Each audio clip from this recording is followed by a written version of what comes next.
Je vous salue dans le nom précieux de notre Seigneur Jésus-Christ. Aujourd'hui, 15 juillet 2022, nous voulons encore nous recommander à notre Seigneur, notre Dieu, le remercier pour sa fidélité, son amour à notre égard. Bien-aimé de Dieu, ta déclaration de foi témoigne de ta confiance dans le Seigneur. Quand nous lisons les Écritures et que nous tombons sur le psaume 23, nous réfléchissons un peu à David qui a écrit ce psaume et nous disons que c'est un homme qui a eu vraiment foi dans le Seigneur, qui a eu une confiance inébranlable dans le Seigneur. Bien-aimé, notre but est d'imiter la foi de ces gens-là, de ces personnes qui ont marché avec Dieu, qui ont eu confiance en Dieu et qui ont pu atteindre le but pour lequel le Seigneur les a appelés, les a oints. Nous connaissons les premiers versets du psaume 23 qui dit « L'Éternel est mon berger, je ne manquerai de rien ». Mais moi, je m'attarderai ce matin sur le verset 6. Cette proclamation de David qui dit « Oui, le bonheur et la grâce m'accompagneront tous les jours de ma vie et j'habiterai dans la maison de l'Éternel jusqu'à la fin de mes jours. » Oui, le bonheur et la grâce m'accompagneront tous les jours de ma vie. Bien-aimé de Dieu, est-ce que ce matin tu peux faire cette proclamation sur ta vie? Le bonheur et la grâce m'accompagneront tous les jours de ma vie. Souvent, nous regardons notre environnement, nous regardons ce que nous traversons et c'est ce que nous confessons habituellement.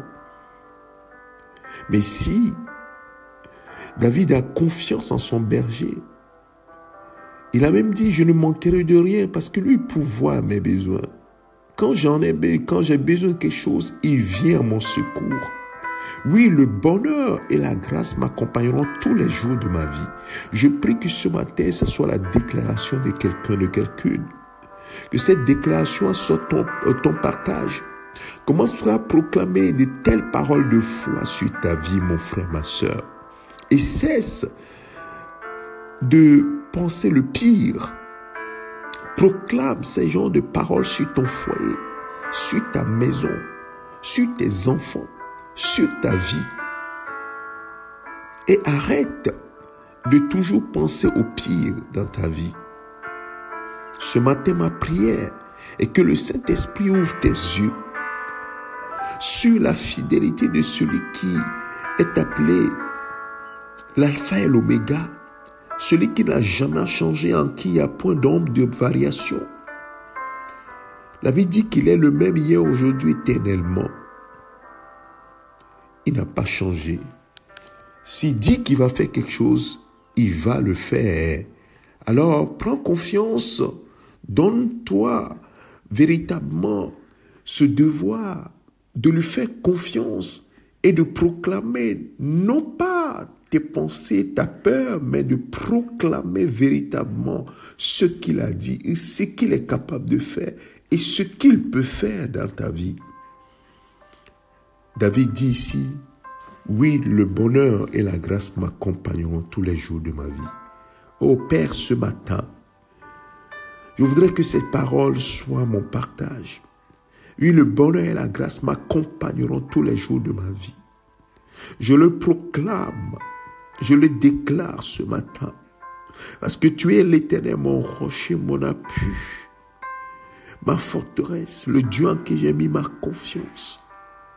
Je prie ainsi pour un frère, pour une sœur, qui aussi veut changer sa façon de parler. Et je fais la même déclaration ce matin. Oui, le bonheur et la grâce m'accompagneront tous les jours de ma vie. Merci Seigneur de ce que cette parole s'exauce dans la vie de quelqu'un ce matin.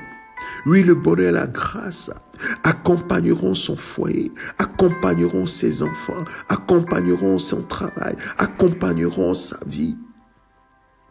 Père, merci à toi.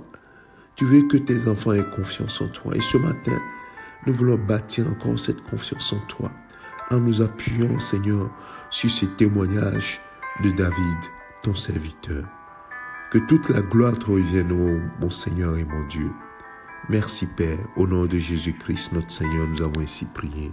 Amen. Que le Seigneur bénisse chacun d'entre nous. Excellente journée et à très bientôt. Au revoir.